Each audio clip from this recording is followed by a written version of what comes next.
നമസ്കാരം. ഇന്നലെ ക്രൈമാണ് വീണ ജോർജിൻ്റെ തട്ടിപ്പ് ആദ്യമായിട്ട് പൊളിച്ച് വീഡിയോ പുറത്തുവിട്ടത്. അതായത് വീണ ജോർജ് കണ്ണൂർ റെയിൽവേ സ്റ്റേഷനിൽ എത്തിയ ശേഷം ഉണ്ടായിട്ടുള്ള പൂർണ്ണമായ വീഡിയോ കാണിച്ചുകൊണ്ട് അതിൽ KSUക്കാർ 5 പേർ വന്ന് KSU നേതാക്കളായ 5 പേർ വന്ന് അവിടെ മുദ്രാവാക്യം വിളിക്കുകയും പോലീസുകാർ അവരെ കൊണ്ടുപോവുകയും ചെയ്തു. അതോടെ അവരുടെ പ്രതിഷേധം 2-3 മിനിറ്റിനുള്ളിൽ തീർന്നുപോയി. ഈ കാര്യം തുടങ്ങി അവിടെ വന്ന വീണ ജോർജ് അതിനുശേഷം കാട്ടിയിട്ടുള്ള കോപ്രായങ്ങളെല്ലാം തന്നെ കാണിച്ചുകൊണ്ടാണ് ഞാൻ വീഡിയോ ചെയ്തത്. ആ വീഡിയോയിൽ ഏറ്റവും സുപ്രധാനമായ ഭാഗം എന്ന് പറയുന്നത് പിണറായി വിജയൻ വിളിക്കുന്നു ആരെ? വീണ ജോർജിനെ. വീണ ജോർജിനെ വിളിക്കുന്ന ആരുടെ ഫോൺ വഴിയാണ്? സ്പീക്കർ ഷംസീറിൻ്റെ ഫോൺ വഴിയാണ്.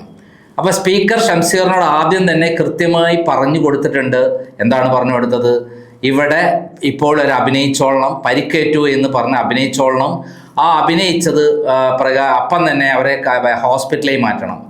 അതുവരെ കളിച്ചും ചിരിച്ചുമാണ് അവർ വന്നത് എന്നുള്ളതിൻ്റെ ഏറ്റവും തെളിവ് ദൃക്സാക്ഷി പറയുന്ന ഒരു ഫോൺ സംഭാഷണമാണ് ഇപ്പോൾ പുറത്തു വന്നിരിക്കുന്നത്. അത് നമുക്ക് കേൾക്കാം. ഇത് വെറുതെയാ. ഞാന് കണ്ണൂർ റെയിൽവേ സ്റ്റേഷനിൽ വന്ദേ ഭാരതിൽ കയറി നിൽക്കുമ്പോഴാണ് ഇവര് വരുന്നത്. സ്റ്റേഷന്റെ മെയിൻ എൻട്രൻസിന് കുറച്ച് പേര് തടഞ്ഞു എന്നല്ലാണ്ട് വേറെ ഒന്നും നടന്നില്ല. കാരണം ഞാൻ നേരെ ഓപ്പോസിറ്റ് നിന്ന് കണ്ടുകൊണ്ടിരിക്കുക. പോലീസാണ്, ഒരു പറ്റും പോലീസുണ്ട്, ഒന്നും സംഭവിച്ചില്ല.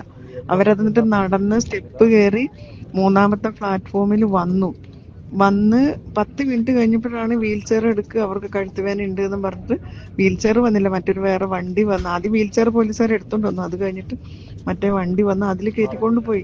അവിടെ വേറെ ഒന്നും നടന്നില്ല. പെട്ടെന്ന് വന്നപ്പം പെട്ടെന്ന് ജൈവിളി ഇട്ടപ്പോൾ എല്ലാവരും പേടിച്ച് പോയി എന്നല്ലാണ്ട് വേറൊന്നും അവിടെ ഉണ്ടായില്ല. ചുമ്മാണ് കരിങ്കൊടി കാണിച്ചു, അവര് സിന്താവ വിളിച്ചു എന്നുള്ളത് സത്യമാണ്. രാജിവെക്കണം എന്നും പറഞ്ഞ് എല്ലാം കൂടെ ഒരു 2-3 മിനിറ്റ് പോലും ഉണ്ടായില്ല. അതിനിടയ്ക്ക് മീഡിയക്കാരും കുന്തവും കുറച്ചക്കറും ഒരു 50 പോലീസും.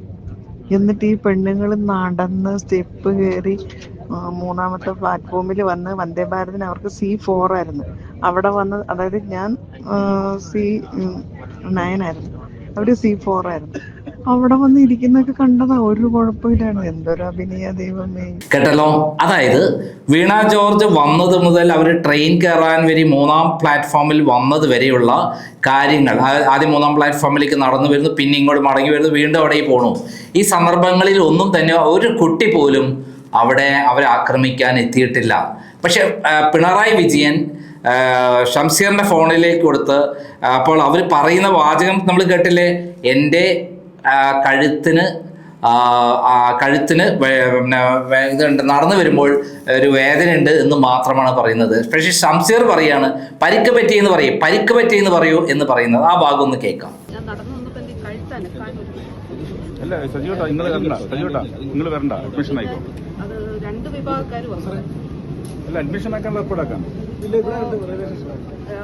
അത് കഴിഞ്ഞിട്ട് ഞാൻ ഇപ്പുറത്ത് നടന്നു വരുമ്പോഴാണ് എനിക്ക് കഴുത്തിന്റെ ഇവിടെ നല്ല പെയിൻ ഉണ്ട്. ആൾക്കാർ അഡ്മിഷൻ ഹോസ്പിറ്റലിലേക്ക് പോട്ടെ. പരിക്കുണ്ട്. മിനിസ്റ്ററുടെ കഴുത്തിന് പരിക്കുണ്ട്. മിനിസ്റ്റർ ഇപ്പം ഈ ട്രെയിനിൽ സഞ്ചരിക്കേണ്ട എൻ്റെ കൂടെ. മിനിസ്റ്റർക്ക് പരിക്കേറ്റിരിക്കുകയാണ്. അപ്പോൾ മിനിസ്റ്റർ ഇപ്പം അഡ്മിറ്റ് ചെയ്യാൻ പോകും. കേട്ടല്ലോ. അതായത് വീണ ജോർജിനോട് പിണറായി വിജയൻ കൃത്യമായി പറഞ്ഞത് മുതൽക്കാണ് വീണ ജോർജിന് പരിക്കേറ്റതും സ്വയം പരിക്കേറ്റതും അതേപോലെ അവർ ബോധക്കേട് അഭിനയിച്ചതും പിന്നെ അവർ ഹോസ്പിറ്റലിൽ എത്തിയതും. ഇനി അത് അവരെ എവിടെയും കൊണ്ടുപോകും. ഇപ്പം ഇവർ അതേപോലെ ഷംസീർ പറഞ്ഞ കാര്യം എന്താ? പരിക്ക് പറ്റി എന്ന് പറഞ്ഞിട്ട് ആരാണ് പറയുന്നത് പരിക്ക് പറ്റിയെന്ന്?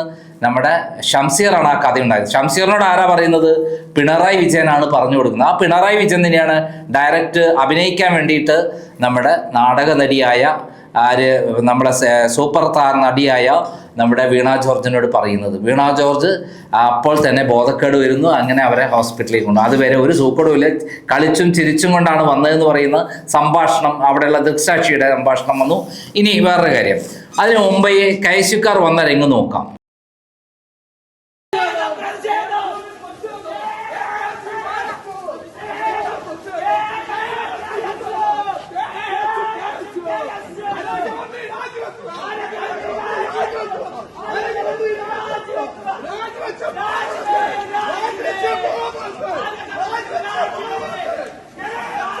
കണ്ടല്ലോ, അവർ വന്ന് അവരെയും കുട്ടിയും അവരെയും പേരെയും പ്രതിഷേധം കാണിച്ചു, അവർ പോയി. അതിന് ശേഷമാണ് വീണ ജോർജ് പോയിന്ന് കണ്ടപ്പോഴാണ് പോയത്. കണ്ടല്ലോ, പോയ ശേഷം വീണ ജോർജ് ഉറച്ചത്തോളം ഞാൻ ആരാണെന്ന് കാണിച്ചു കൊടുക്കാം, അവരിങ്ങോട്ട് വിളിക്കി എന്ന് പറഞ്ഞ് വീമ്പത്തരം വിളക്കുന്നത് അതും കാണാം.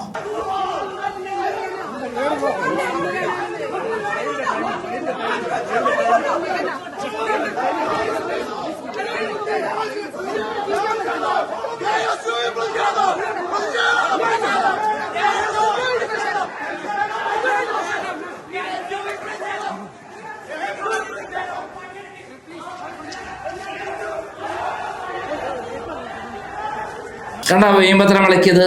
ആ വീമ്പത്തരം വിളക്കി കഴിഞ്ഞ വീണ ജോർജ് പിന്നെ നമുക്ക് ചിരിക്കാനല്ല എന്താണ് പറയേണ്ടത്, അവസാനം ഇപ്പോൾ അവർക്ക് ആക്രമിച്ചു എന്ന് പറഞ്ഞിട്ട് CPM വലിയ തോതിൽ പ്രചരണം നടത്തുകയാണ്.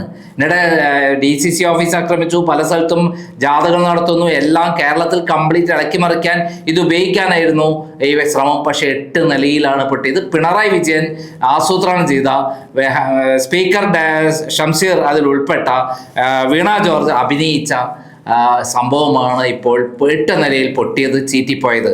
അതായത് ദിവ്യഗർഭം, സാധാരണ നമ്മൾ 8 മമ്മൂഞ്ഞ് പല ദിവ്യഗർഭങ്ങളും ഏറ്റെടുക്കാറുണ്ട്. ഞാൻ ഇന്ന ആളുടെ അവർ ഗർഭിണിയായത് ഞാൻ കാരണമാണ്, അവിടെ ഏതെങ്കിലും സുന്ദരിമാർ പ്രസവിക്കണത് എൻ്റെ ഗർഭമാണെന്ന് 8 മമ്മൂഞ്ഞ് പറയാറുണ്ട്.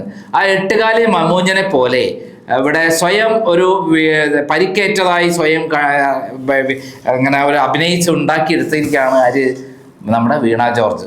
പരിക്കിൻ്റെ എല്ലാം കാര്യങ്ങളും സ്വയം ഇല്ലാത്ത പരിക്ക് പോലും സ്വയം ഏറ്റെടുത്തിരിക്കുകയാണ് വീണ ജോർജ്. ദിവ്യഗർഭം അങ്ങനെ അലസിപ്പോയി. വീണ ജോർജിൻ്റെ അഭിനയവും കലക്കിയെങ്കിലും അത് ചാപ്പിള്ളയായി മാറി. അല്ലാതെ എന്തു പറയാനാണ്, കഷ്ടം എന്നല്ലാതെ നമ്മൾ എന്താണ് പറയേണ്ടത്? ഇത്രയും നുണ പറയുന്ന, ഇത്രയും കള്ളം പറയുന്ന, ഇത്രയും തട്ടിപ്പുകാരിയായ ഒരാളാണ് കേരളത്തിൻ്റെ ആരോഗ്യമന്ത്രി. എന്നിട്ട് ആരോഗ്യവകുപ്പിലെ കുത്തഴിഞ്ഞ ആരോഗ്യവകുപ്പിലെ ഓരോ പ്രശ്നങ്ങളും അവർ ജനങ്ങളോട് പറയുന്ന രീതി എന്താ? പച്ച കള്ളമാണ് പറയുന്നത്. പിണറായി വിജയൻ്റെ കുഴലൂത്തുകാരിയായവർ കാട്ടിക്കൂട്ടുന്ന കോപ്രായങ്ങളാണ് ഇതെല്ലാം. 100% കോപ്രായങ്ങൾ എന്ന് പറഞ്ഞാൽ 100% കോപ്രായങ്ങളാണ് അവർ കാട്ടിയിട്ടുള്ളത്. അതുവഴി കേരളത്തിൽ കലാപം ഉണ്ടാക്കാനുള്ള പരിപാടിയാണ് പിണറായി വിജയനും അതേപോലെ ഷംസീറും അതേപോലെ വീണ ജോർജും കൂടെ പ്ലാൻ ചെയ്തത്. അത് 8 നിലയിൽ പൊട്ടി. അതിനെക്കുറിച്ച് ഇന്നലെ അലോഷ്യസ്, അതായത് KICUവിൻ്റെ സംസ്ഥാന പ്രസിഡന്റ് അലോഷ്യസ് പറഞ്ഞ വാചകങ്ങൾ പ്രത്യേകം ശ്രദ്ധേയമാണ്. KICUവിൻ്റെ ഒരു കുട്ടികൾ പോലും അവരെ തൊട്ടിട്ടില്ല. ഇത് 8 നിലയിൽ പൊട്ടിയ ചീറ്റിപ്പോയ കഥയാണെന്ന് അദ്ദേഹം പറയുന്ന കാര്യങ്ങൾ കേൾക്കാം. എന്തായാലും അഭിമാനത്തോടെ ഒരു കാര്യം പറയും, ക്രൈമാണ് ഇത് പൊളിച്ചത്. ആദ്യം തന്നെ ഇത് കള്ളമാണെന്ന് പറയുന്ന വീഡിയോ കൃത്യമായി ചൂണ്ടിക്കാട്ടി ഷംസീർ മാത്രമല്ല പിണറായി വിജയൻ്റെയും കൂടി നാടകമാണ് എന്ന് കൃത്യമായിട്ടുള്ള തെളിവാണ് ഇന്നലെ ക്രൈം പുറത്തുവിട്ടത്.